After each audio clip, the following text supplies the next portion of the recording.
నెల్లూరు నగరంలోని స్థానిక వేదాయపాలెం నుండి గాంధీనగర్ వెళ్లే మార్గంలో స్థాపించబడిన హోటల్ రేష్మాలో శనివారం ఘనంగా 7వ వార్షికోత్సవ వేడుకలు ఘనంగా నిర్వహించారు. ఈ సందర్భంగా హోటల్ అధినేత షేక్ గౌస్ బాషా మరియు ఆయన కుటుంబ సభ్యులను హోటల్ సిబ్బంది మరియు ఆయన అభిమానులు పూల బొకేలు అందజేసి శాలువాలు కప్పి ఘనంగా సన్మానించారు. ఈ కార్యక్రమంలో భాగంగా తొలుత హోటల్ రేష్మా ప్రాంగణంలో భారీ కేక్ కట్ చేసి స్వీట్స్ పంచిపెట్టారు. ఈ సందర్భంగా హోటల్ అధినేత షేక్ గౌస్ బాషా మాట్లాడుతూ, సన్నిహితులు, మిత్రులు, శ్రేయాభిలాషుల ఆదరణతో హోటల్ రేష్మా దమ్ బిర్యానీ 6 వసంతాలు పూర్తి చేసుకుని 7వ వసంతంలోకి ప్రవేశించిన నేపథ్యంలో 7వ వార్షికోత్సవ వేడుకలను నిర్వహించుకోవడం జరిగిందని తన సంతోషాన్ని వ్యక్తం చేశారు. ఈ కార్యక్రమంలో హోటల్ సిబ్బందితో పాటు పలువురు పాల్గొన్నారు. నెల్లూరు ప్రజలందరికీ 7వ వార్షికోత్సవ సందర్భంగా కస్టమర్లందరికీ ధన్యవాదాలు. మమ్మల్ని ఇంతగా ఆదరించి అభిమానించిన మా కస్టమర్ దేవుళ్లకు ఎంతో ధన్యవాదాలు.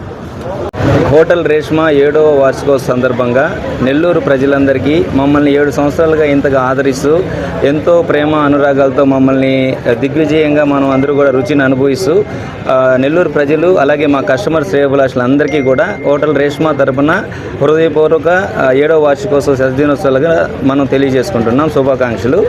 అలాగే ఈరోజు చాలా ఘనంగా ఈరోజు హోటల్ రేష్మా అధినేత గారు గౌస్బాయ్ గారు ఈరోజు కేక్ కట్ చేసి హోటల్ రేష్మా స్టాఫ్ అలాగే ఫ్యామిలీ మెంబర్స్ అందరూ కూడా సెలబ్రేట్ చేసుకోవడం జరిగింది.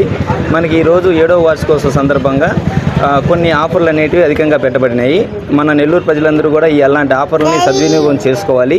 వాటిలో రోజు ఉండే ఆఫర్లు ఏదైతే ఉన్నాయో మనకి పాట్ బిర్యానీ కానీ బాక్స్ బిర్యానీ కొన్న వాళ్ళకి చికెన్ రోస్ట్ అనేది ఉచితంగా ఇవ్వబడుతుంది.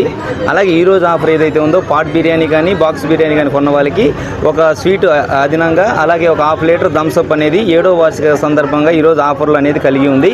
ఈ ఆఫర్లు అనేది నెల్లూరు ప్రజలందరూ కూడా సద్వినియోగం చేసుకొని మనకి ఈరోజు సాయంత్రం దాకా మనకి అవైలబిలిటీలో ఉంటుంది కాబట్టి తెలియజేస్తున్నాం. ఈ సందర్భంగా హోటల్ రేష్మా అధినేత గారు కూడా మాట్లాడుతూ కొన్ని మాటలు అనేది చెప్తారు.